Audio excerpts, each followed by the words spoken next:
just going to, if he feels like, let me use one of his songs on here, I'm just going to go ahead and feature it and put it out there, and you guys can have another option if you want to listen to atheist rap. So check out my friend Ensomniak with his song Reason. Enjoy.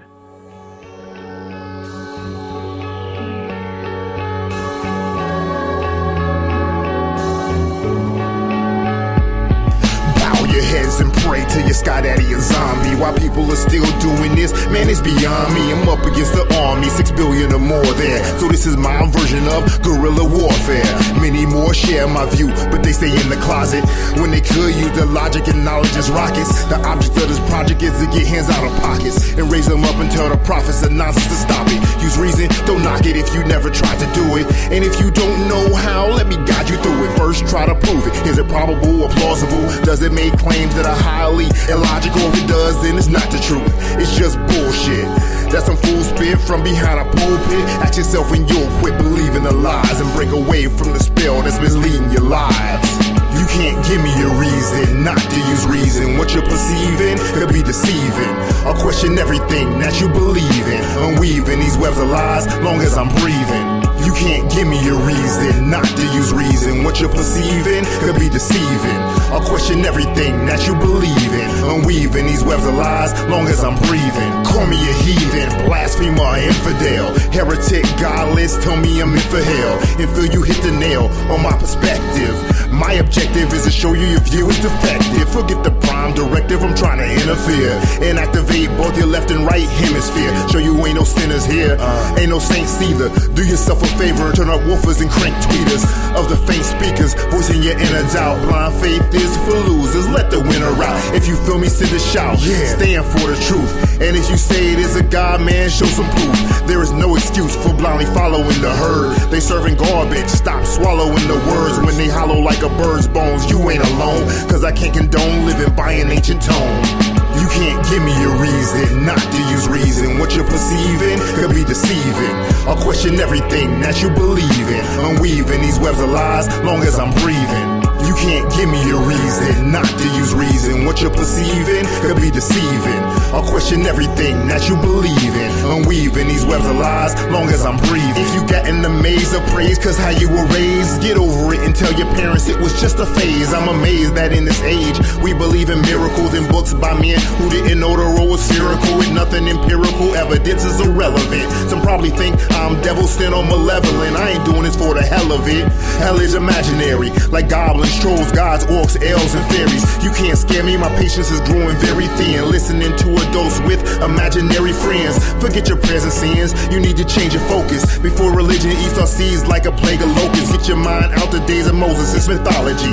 Rip the prophecy right out of your philosophy. That's how it got to be. Give a reason not to do it. If things are how religion says, you got to prove it. You can't give me a reason not to use reason. What you're perceiving could be deceiving. I'll question everything that you believe in, unweaving these webs of lies long as I'm breathing. Awesome. All right, there was Ensomniak with Reason. If you want to find out more about Ensomniak, you can find him on my friends list. Just search for Ensomniak. That's Ensomniak with an E, ends with a K. Ensomniak. You can find more of his music and buy some of his songs at ensomniak.bandcamp.com. Okay, so while trying to come up with different segments for this podcast, I came up with one that I thought might be kind of interesting. I have this friend on Facebook named Michael Wong, who is absolutely brilliant. And the way he puts things on Facebook and his statuses just makes shit so clear and obvious. And I love this guy, and lots of my Facebook friends love this guy. So maybe I'll share some of his statuses a few times on a few episodes, see how that goes, and maybe you'll end up loving this guy. Alright, so let's go ahead and get right to it. This one is from a couple weeks ago, on April 3rd, 2016. I am always filled by a deep sense of melancholy whenever I see a failed small business.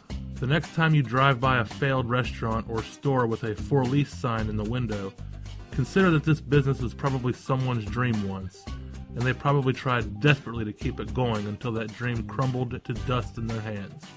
In other words, fuck the Walmarts and Applebee's of this world. Well said, Wong. Okay, this one's from April 5th, 2016. Free trade is like sacrificing an army division to win a major campaign victory. It might improve the army's overall fortunes, but the guys who happen to be in that division have a legitimate reason to be unhappy about the idea. Yep. Alright, here's a good one from April 6th. I've never liked that famous, quote, first they came for the Jews, then they came from the communists, and when they finally came for me, there was no one left to speak, unquote. It implies that the only reason to stand up for the rights of others is the fear that they might come after you too. Well, what if you're a white Christian male and you're confident that they won't? If you need an appeal to your own self-interest before you'll support the rights of others, then you're not a moral person. Amen, Michael Wong. Alright, this time Michael shares a news article with the title that says, Tennessee Legislature Resurrects Discriminatory Transgender Bathroom Bill. And Michael's status regarding this article says, the transgender bathroom scare.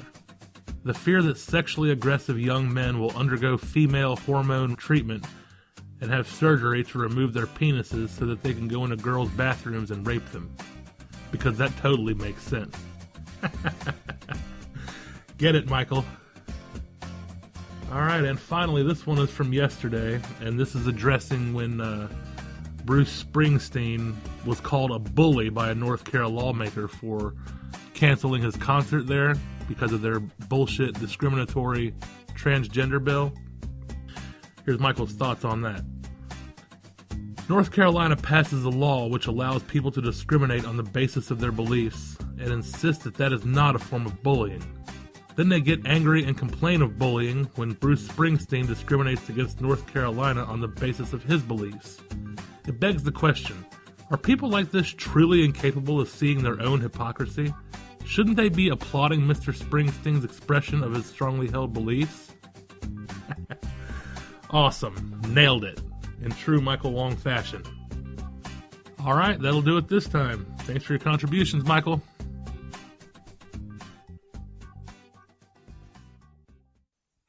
Alright, so I just walked in the house from watching God's Not Dead 2. I haven't taken any notes, haven't really planned this out. Just gonna wing this piece of shit and go ahead and review this ridiculous movie that I just spent 2 hours of my life on. So I went to the theater and tried to find another movie around the nearest time it started because I didn't want to give this shit pile any money. And the closest thing that came to it was My Big Fat Greek Wedding 2. So I bought a ticket to that and walked into God's Not Dead 2. Whew. All right, now, I don't know how much you know about this movie or if you've even seen the first one. It's a slight step up from the first one, which is just saying that it's a less smelly piece of shit. It still fucking stinks.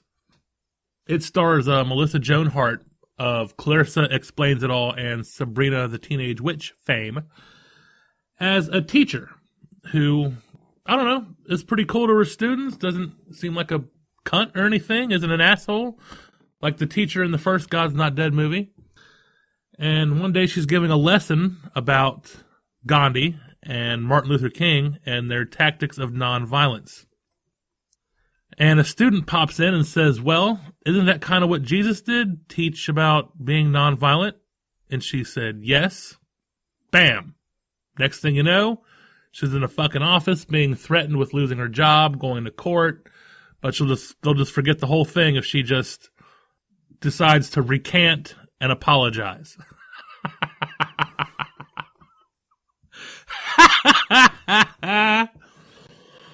Now here's the thing. This kind of shit doesn't happen in real life. It's just overblown Christian propaganda to try to make people feel persecuted. It makes them feel important if they can have some kind of established persecution complex. This kind of shit doesn't happen in the real world. A teacher can totally say, yes, Jesus was like Martin Luther King or Gandhi. Even though Jesus didn't actually preach that, He totally said, I came not to bring peace, but a sword. So to say that he preached nonviolence is to misunderstand Jesus. Odd that Christians would say such bullshit like this. Whatever. Alright, so now we gotta set up to this stupid fucking court scene where obviously the lawyers are from the ACLU, the liberal Jesus haters, and of course they're very just mean, evil, snake-like, manipulative atheists. Ooh, atheists, with the ominous music in the background to show how fucking scary and evil these people are. So they have to have a plaintiff in this case, and obviously the plaintiff is the parents of one of the students. Now, the student isn't offended or upset or anything. She's actually on the side of the teacher. It's the parents who are the assholes and trying to do this just for money. Is how the ACLU lawyer frames it anyway. So you get the atheist parents up on the witness stand while the ACLU lawyer, who they're friends with, is questioning them. And the parents just go on this bullshit tirade about, we're just free-thinking parents trying to raise our daughter with a secular outlook on life. We had no idea that the school would be pushing this religious agenda on our daughter. And he wasn't acting like he was being snarky or anything. He was acting like he was being serious. As if atheists ever say this kind of bullshit. I could understand how it would be a legitimate gripe if schools actually did push some kind of a religious agenda, but they purposefully blowed this out of context to make the atheist look like a whiny-ass little crybaby. They have to fabricate these fucking characters because this shit doesn't exist in real life. They have to make it up to feel persecuted. And along with all the other evil atheist shit, you see the quiet, silent, very peaceful Christian supporters outside of the courthouse gathered around while this army of screaming, frothing at the mouth, just pissed off evil atheist protesters screaming at them, insulting them, just saying the most vile, evil shit, screaming right at them while the very peaceful, loving Christians are just laying there, sitting there taking it all in, feeling all persecuted and beat down by these evil, mean atheists. Again, this doesn't happen in real life. This is a fabrication of the imaginations of motherfuckers who want to feel persecuted because it makes them feel special to be that way. Okay, so now shit's not going so well for Sabrina the Teenage Witch, so they decide to, since she teaches a history class, let's just prove that Jesus actually existed and was a real historical figure. That way we can totally win. So this whole thing takes a whole U-turn, and they bring in Lee fucking Strobel from The Case for Christ and another forensic detective apologist who I've never heard of to prove by their books that Jesus was a historical figure, thereby legitimizing her speaking about Jesus in a history class. Irrelevant, but whatever. So it comes down to getting close to the verdict, and there just so happens to be a Newsboys concert somewhere going on, and one of Sabrina the Teenage Witch's friends calls her friend the newsboy while he's on stage, and I guess he answers the phone during his concerts, and he yells out to the crowd, "Hey, Grace is being tried in court, and the verdict's about to be read. Let's all pray." So the whole fucking stadium all prays. So the jury comes back, and they happen to rule in favor of Grace. She's not guilty. Christians are happy. The atheists hang their heads defeated and walk away pissed off. The end. That's pretty much how it ends. They rule in her favor. Everybody's happy and celebrating, except for the evil atheists, of course. They're sad and pissed off, and then they end there. Now, I have to wonder, how would this work in reverse?